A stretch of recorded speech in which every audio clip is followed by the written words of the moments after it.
this policy has never worked. The Americans tried it in the 90s. The policies which have worked, let people who make mistakes collapse, let people who are competent take over the assets from the incompetents and start over.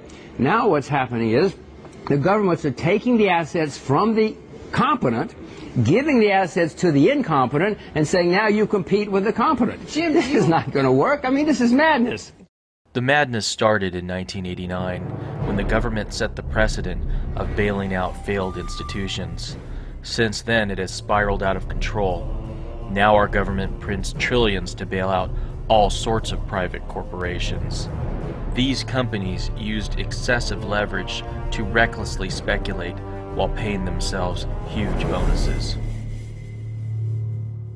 Since Obama was elected president, the Federal Reserve and U.S. Treasury bailout commitments have risen from $7.4 trillion to $14.2 trillion. $3.7 trillion has already been spent. The last country to see such a dramatic increase in the money supply was Zimbabwe, under the leadership of Robert Mugabe. We have different economic schools. We have the Austrian school, the school of rational expectations, monetary schools and so forth. In the US, we have a totally new school, and it's called the Zimbabwe School.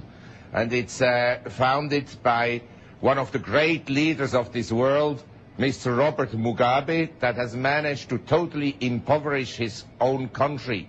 And that is the monetary policy the US is pursuing. If something goes wrong, print. If it doesn't get fixed, print more.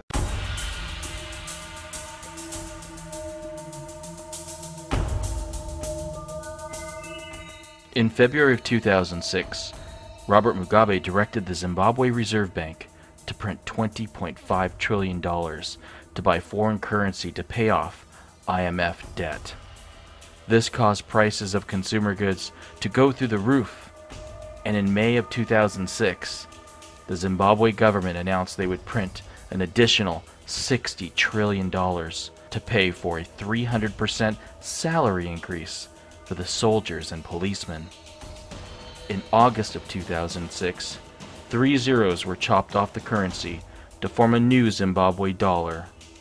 And in June of 2007, $1 trillion of the new currency was printed to pay for a 900% salary increase for the soldiers and policemen.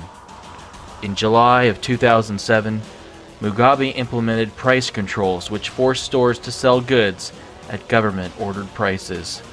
This led the nation to complete chaos and empty store shelves. Mugabe's solution was to print more money, and in February of 2008, the total Zimbabwe money supply reached $800 trillion. By July of 2008, it cost $100 billion just to buy 3 eggs.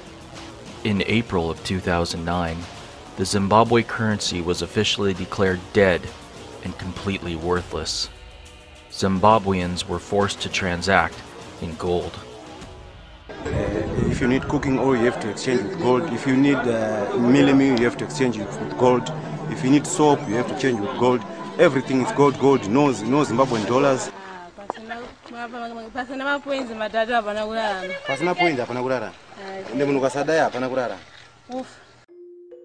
Gold has been universally accepted as real money for thousands of years. Unlike fiat currencies, gold can't be printed out of thin air. Gold is expensive to mine, and its supply will always be scarce. In 1980, the last time the United States had an inflationary crisis like the one we are rapidly approaching, gold prices surged to an inflation-adjusted high of $2,300 per ounce. Federal Reserve Chairman Paul Volcker was able to get inflation under control by raising interest rates to a high of 21.5%. Back then, we were the world's largest creditor nation. Today, we are the world's largest debtor nation, with a national debt of $11.4 trillion. If the Federal Reserve is forced to raise interest rates up to 21.5% once again, just the interest on our national debt will be over $2.4 trillion per year. This is a death sentence for the American taxpayer. The United States may have an annual GDP of $14 trillion, but more than 70% of it is consumer spending. The only way it will be possible for the United States to pay off its debt is by monetizing it and effectively printing the money out of thin air. The national debt is not our only major problem. Unfunded liabilities for Social Security and Medicare and Medicaid are now $55 trillion. Up until now, the Social Security system has worked like a Ponzi scheme, not unlike the one that was run by Bernie Madoff. Americans with jobs are paying into Social Security to fund those who are receiving benefits. With the retirement of the baby boomers, the Social Security house of cards is coming to an end.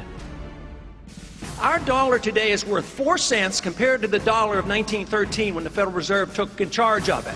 And if you don't deal with the dollar, there will be no retirement for anybody. We're going to have chaos. And that is why you have to cut spending. That's why we need a new foreign policy. We need to tie the people over here in this country, the people who are dependent, but we need to let the people get out, whether it's Social Security or medical care or education. The Constitution doesn't advise that we do any of that anyway. That's the only way we can solve the problem. Throughout history, the United States has had cyclical periods where paper assets, like stocks, are in favor, and other periods when hard assets, like gold, perform better than stocks. The long-term battle between stocks and gold is illustrated by looking at a chart of the Dow to gold ratio, which is the price of the Dow Jones Stock Index divided by the price of gold. After reaching a high of 44 in 1999, the Dow to gold ratio has been in free fall to its current level of 9. If the Dow to gold ratio bottoms once again at 1 like it did in 1980, we are looking at another 90% decline in the price of stocks when priced in gold. The Dow is going to be worth 1 ounce of gold. That's the level. So right now gold is worth $900 an ounce and the Dow is at 12,000. Those two numbers are going to meet somewhere. I don't know where, but they're going to meet.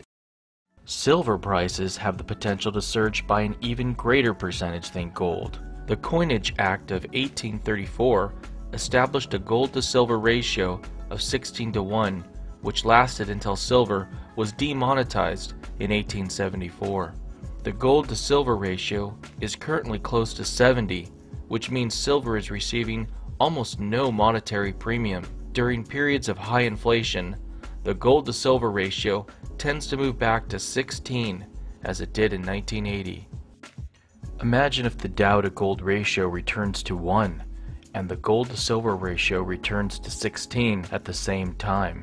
If the Dow and gold met at the median of their current values, we'd be looking at $4,700 per ounce gold and $294 per ounce silver. That would represent a 2,000% increase in the price of silver from its current level of $14 per ounce.